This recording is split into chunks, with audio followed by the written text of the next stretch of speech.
नमस्कार दोस्तों, मैं रवि पांडे और आप देख रहे हैं RP24 लाइव न्यूज। दोस्तों, इस समय मैं मौजूद हूं जनपद जौनपुर के सुजानगंज विकास खंड के अंतर्गत एक ग्राम सभा आता है ऊंच गांव। और यहां पे हमारे एक बहुत जाने माने और बहुत चर्चित एक चेहरा है जिनका नाम है श्री संतोष सिंह। और इनका एक सतहरिया में फैक्ट्री है जो कि RH मसाले के नाम से है और समझ लीजिए किंग मसाला है। और आप लोग एक बार इसका सेवन करेंगे तो आपको खुद ही याद आ जाएगा हाँ ये वास्तव में मसाला है। तो इनका भैया का पेट्रोल पंप है जो कि बर्जी में है, तो मतलब इसमें बताने की कोई जरूरत नहीं है, ये पहचान के मुस्ताद नहीं है। पूरा इनको लगभग पूरा विधानसभा लगभग जानता ही है। तो आइए इनसे मैं बात करते हैं और थोड़ा जानने की कोशिश करते हैं इनके आगे की क्या प्लानिंग है। अभी भैया वार्ड नंबर 34 से जिला पंचायत के उम्मीदवार भी हैं, तो इन्हीं से थोड़ा बात करेंगे और जानने की कोशिश करेंगे। भैया आपका मेरे चैनल में बहुत बहुत वार्ड नंबर 34 से जिला पंचायत प्रत्याशी के रूप में आ रहे हैं, तो उसके लिए आपकी क्या तैयारियां हैं? तैयारियां एक दिन की नहीं होती रवि भाई, तैयारियां जनता करती है। हम लोगों की तैयारी विगत 25 सालों से क्षेत्र में लगे हुए हैं। एक दूसरे के सुख दुख में, एक दूसरे के सहयोग में, एक पारिवारिक रूप से अपनी उपस्थिति दर्ज करा के काम किया जा रहा है। समाज को सही दिशा में ले जाने के लिए सही चीज बोलने का प्रयास किया जा रहा है। और ये विगत 2000 से अनवरत हम लोग लगे हुए हैं। एक दिन में ना कोई तैयारी होती है और ना ही एक दिन में कोई चुनाव होता है। यह तैयारी जनता के द्वारा की जाती है। हमारा कैलकुलेशन तो जनता ही करती है। चुनाव लड़ने की प्रेरणा भी जनता से ही मिली।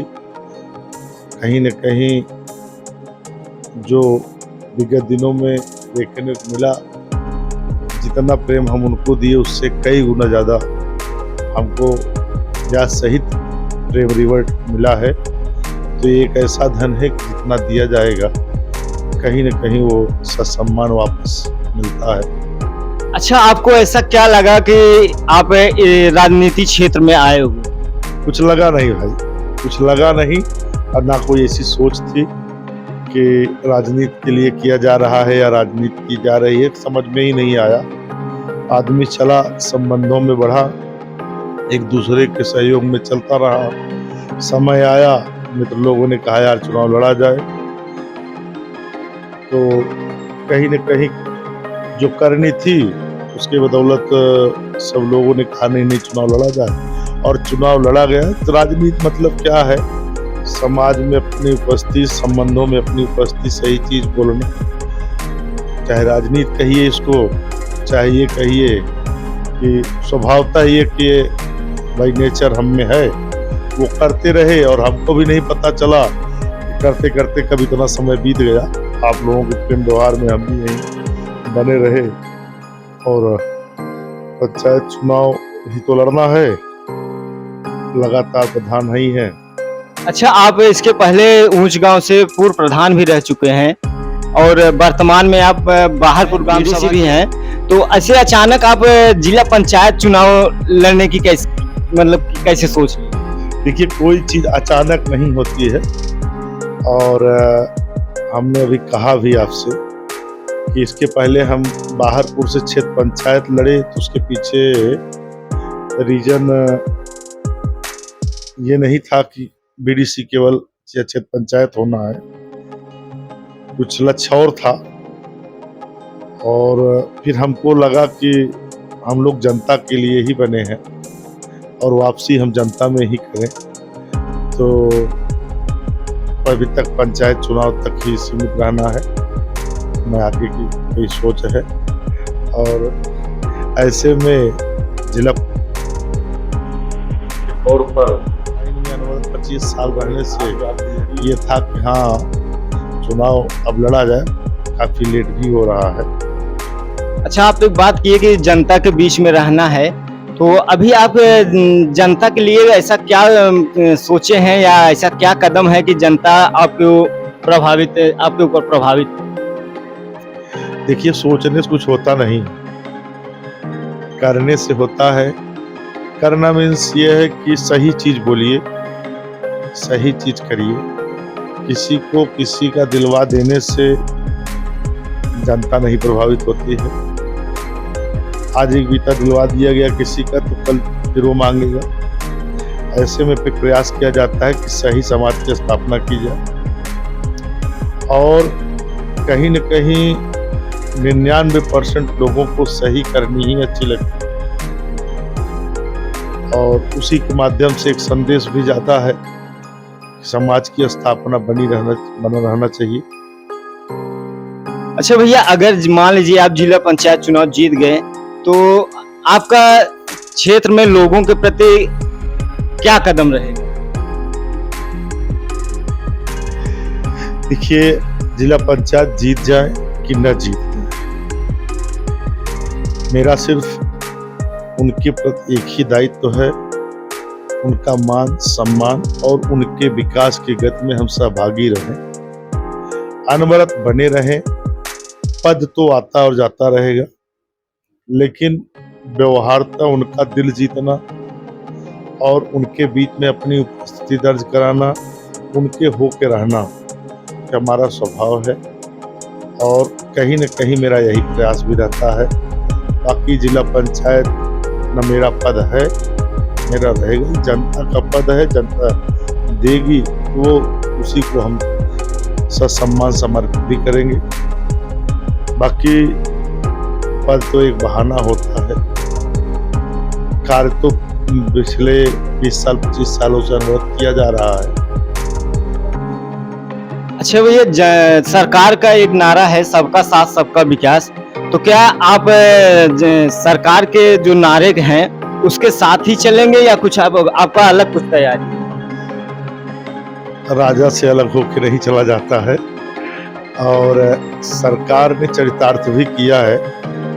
चूंकि हमारे बगल में एक मुसहर बस्ती है हमारी ग्राम पंचायत में, आपको बताएं उनको राजनीति से कोई मतलब नहीं है और इस सरकार ने अगर सबसे पहले किसी को आवाज देने का काम किया है तो मुसहर बस्ती में उन लोगों को देने का प्रयास किया है जो आज भी पेड़ के नीचे सो रहे थे, ठंडी गर्मी बरसात जो भी।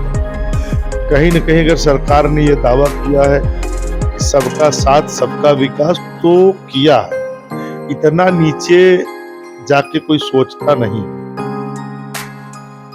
और कथनी और करनी में बहुत अंतर सरकार के नहीं है।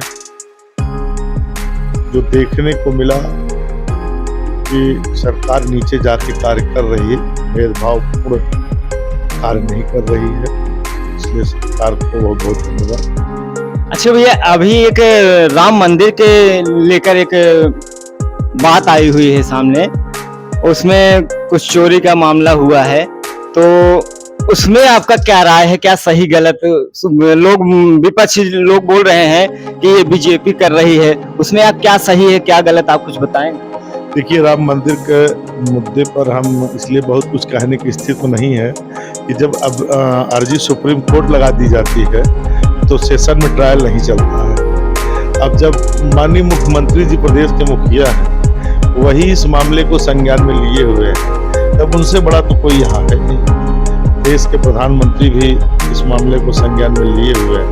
तो आप भरोसा रखिए कि जब इतना बड़ा मंदिर बन गया और इतनी बड़ी लड़ाई खत्म हो गई तो कहीं न कहीं वहाँ भी न्याय होगा और न्याय होगा, ये भरोसा रखिए। अच्छा, एक बात और है कि आप चुनाव लड़ रहे हैं, लेकिन आपका किसी पार्टी से लगाव है, जुड़ाव है, या आप किसी पार्टी से सिंबल वगैरह ऐसा कुछ?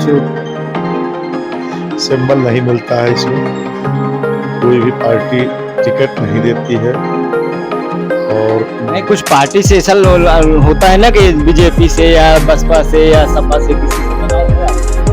देखिए, कर देंगे तो लिया जाएगा। प्रयास आपको बताएं कि कहीं न कहीं आपको ये लगेगा कि अभी तक उत्तर प्रदेश में किसी भी दल ने जो है अधिकृत सिंबल देने की कोशिश नहीं की, तो ऐसे में हम कहाँ से कोई टिकट अप्लाई कर सकते हैं?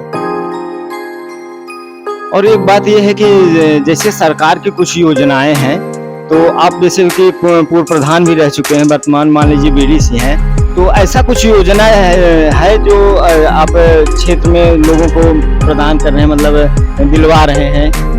सबसे सरल योजना है एसएचजी, स्वयं सहायता समूह। इसके माध्यम से हम लोग प्रयास ये कर रहे हैं, लोगों को जागरूक कर रहे हैं कि इससे जुड़े। सरकार अपना अनुदान दे रही है 1% की वापसी पर। आप जितना धन समूह में डाले हैं उतना सरकार अलग से दे रही है, और 1% की ब्याज दर पर महिलाएं काम कर रही हैं। नीचे छोटे छोटे लघु उद्योग के रूप में, मोमबत्ती के रूप में, अगरबत्ती के रूप में, कपूर के रूप में, रोरी के रूप में, रक्षा के रूप में, बकरी के रूप में और मछली पालन के रूप में कार्य किए जा रहे हैं। इसको बढ़ावा देने से ये मान के चलिए कि जो नारा है सबका साथ सबका विकास वो चरितार्थ होगा, और ये बहुत बड़ी ताकत है। इसके माध्यम से 10 महिलाओं 20 महिलाओं का एक ग्रुप है, 2 पैसा वो अर्जित कर रही हैं डेयरी के माध्यम से। जहाँ गांव में आप बैठे हैं, जहाँ हमारे गांव में जो भी दूध होता था, महिलाएं परेशान थी। जिसके घर 2 लीटर 3 लीटर दूध होता था, पता लगता था कि 1 लीटर खाने वाले हैं, 4 लीटर बेकार हो रहा है। तो हम लोगों ने राय दिया और हमारे गांव में डेयरी खुली। आज की डेट में आप जानिए कि कहीं न कहीं हमारे गांव का एक भी वेस्टेज दूध नहीं है। सारा दूध जो घर खपता है नहीं तो डेयरी पे जाता है। इससे हर घर में पर डे 200, 300, 400 रुपया प्रतिदिन जाने लगा। और कहीं न कहीं जो महिलाएं साग सब्जी और सब चीजों के लिए परेशान थी, वो आसानी से अपना जीवन यापन कर रही हैं, अपने घर को चला रही हैं। और एक बात और कहना है अपने चैनल के माध्यम से, देखिए पैसे से रुपया बनता है, रुपये से पैसा नहीं बनता। तो कहीं न कहीं अगर व्यक्ति पैसे से रुपया बनाने का प्रयास करेगा तो रुपया बनता चला जाएगा, और कोई ऐसा रास्ता नहीं है जो कि एकाएक आए और बहुत सारा धन हो जाए। तो इसलिए सबको यही सलाह है कि धीरे धीरे जो जिस लाइन में है उसी में अपने आप को बढ़ाने का प्रयास करें। एक दिन वो खुद नहीं समझ पाएगा कि हम यहाँ पे। जैसा कि दोस्तों भैया बताए कि मैं काफ़ी योजनाओं को यहाँ अपने गांव और क्षेत्र में महिलाओं को, जैसे अगरबत्ती, मोमबत्ती या डेयरी का जो भी है, प्रदान करवाए हैं। और भैया का नाम बहुत चर्चित भी है क्योंकि पूर्व प्रधान रहे हैं और काफ़ी विकास भी किए हैं गांव में, तो इसलिए लोगों का इनसे लगाव बहुत ज़्यादा रहता है। और अच्छा भैया, आपका जो हमारे दर्शक देखते हैं उनसे आपको क्या कहना है? क्या आप उनसे कुछ कहेंगे? वही तो हमारे प्रेरणा स्रोत है, उनसे हमें क्या करना है, उनसे तो हमें सीखना है। उन तो हमको खुद ही सीख देते हैं। उनके बीच उपस्थित होकर उनके सुख दुख को जानकर और उन्हीं से प्रेरणा लेकर हम खुद आगे बढ़ने का प्रयास करते हैं।